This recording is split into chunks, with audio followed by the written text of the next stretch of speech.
जय जय श्री हरि भक्तों। पौष पुत्रदा एकादशी से होगी इस बार नए साल की शुरुआत, जो कि संतान के लिए और उनके यशस्वी जीवन के लिए बहुत ही सुखमय और मंगलकारक है। तो आइए सुनते हैं पौष पुत्रदा एकादशी की कथा। पुत्रदा एकादशी को विशेष रूप से दीपदान करने का विधान है। पूर्व काल की बात है, भद्रावतीपुरी में राजा सुकेतुमान राज्य करते थे। उनकी रानी का नाम चंपा था। राजा को बहुत समय तक कोई पुत्र नहीं प्राप्त हुआ, इसलिए दोनों पति पत्नी सदा चिंता और शोक में डूबे रहते थे। राजा के पितर भी रो रो कर पिंड लिया करते थे और सोचा करते थे कि इसके बाद हमको कौन पिंड देगा। राजा को भाई, बांधव, धन, हाथी घोड़े, राज्य और मंत्री, इन सब में से किसी से भी संतोष नहीं होता था। वह सदैव यही विचार करता था कि मेरे मरने के बाद मुझको कौन पिंडदान करेगा। बिना पुत्र के पितरों और देवताओं का ऋण मैं कैसे चुका सकूंगा। जिस घर में पुत्र ना हो उस घर में सदैव अंधेरा ही रहता है, इसलिए पुत्र उत्पत्ति के लिए प्रयत्न करना चाहिए। जिस मनुष्य ने पुत्र का मुख देखा है वह धन्य है। उसको इस लोक में यश और परलोक में शांति मिलती है, अर्थात उसके दोनों लोक सुधर जाते हैं। पूर्व जन्म के कर्म से ही इस जन्म में पुत्र, धन आदि प्राप्त होते हैं। राजा इसी प्रकार रात दिन चिंता में लगा रहता था।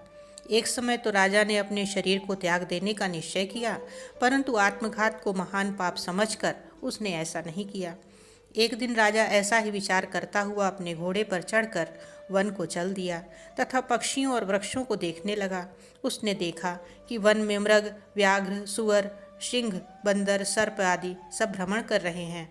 हाथी अपने बच्चों और हथनियों के बीच घूम रहा है। इस वन में कहीं तो गीदड़ अपने कर्कश स्वर में बोल रहे हैं, कहीं उल्लू ध्वनि कर रहे हैं। वन के दृश्यों को देखकर राजा सोच विचार में लग गया। इसी प्रकार आधा दिन बीत गया। वह सोचने लगा कि मैंने कई यज्ञ किए, ब्राह्मणों को स्वादिष्ट भोजन से तृप्त किया, फिर भी मुझको दुख प्राप्त हुआ। ऐसा क्यों? राजा प्यास के मारे अत्यंत दुखित हो गया और पानी की तलाश में इधर उधर फिरने लगा। थोड़ी दूरी पर राजा ने एक सरोवर देखा। उस सरोवर में कमल खिले थे तथा सारस, हंस, मगरमच्छ आदि विहार कर रहे थे। उस सरोवर के चारों तरफ मुनियों के आश्रम बने हुए थे। उसी समय राजा के दाहिने अंग फड़कने लगे। राजा शुभ शकुन समझकर घोड़े से उतरकर मुनियों को दंडवत प्रणाम करके बैठ गए। राजा को देखकर मुनियों ने कहा कि हे राजन, हम तुमसे अत्यंत प्रसन्न हैं, तुम्हारी क्या इच्छा है सो कहो। राजा ने पूछा, महाराज आप कौन हैं और किस लिए यहाँ आए हैं, कृपा करके बतलाइए। मुनि कहने लगे कि हे राजन, आज संतान देने वाली पुत्रदा एकादशी है। हम लोग विश्वदेव हैं और इससे सरोवर में स्नान करने के लिए आए हैं। यह सुनकर राजा कहने लगा कि महाराज, मेरे भी कोई संतान नहीं है। यदि आप मुझ पर प्रसन्न हैं तो एक पुत्र का वरदान दीजिए।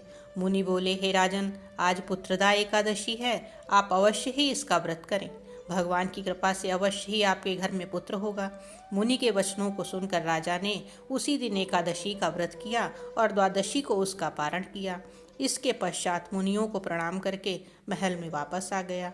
कुछ समय बीतने के बाद रानी ने गर्भ धारण किया और 9 महीने के पश्चात उनके एक पुत्र हुआ। वह राजकुमार अत्यंत शूरवीर, यशस्वी और प्रजापालक हुआ। श्री कृष्ण बोले कि हे राजन, पुत्र की प्राप्ति के लिए पुत्रदा एकादशी का व्रत करना चाहिए। जो मनुष्य इस महत्तम को पढ़ता या सुनता है उसे अंत में स्वर्ग की प्राप्ति होती है। जय जय श्री हरि।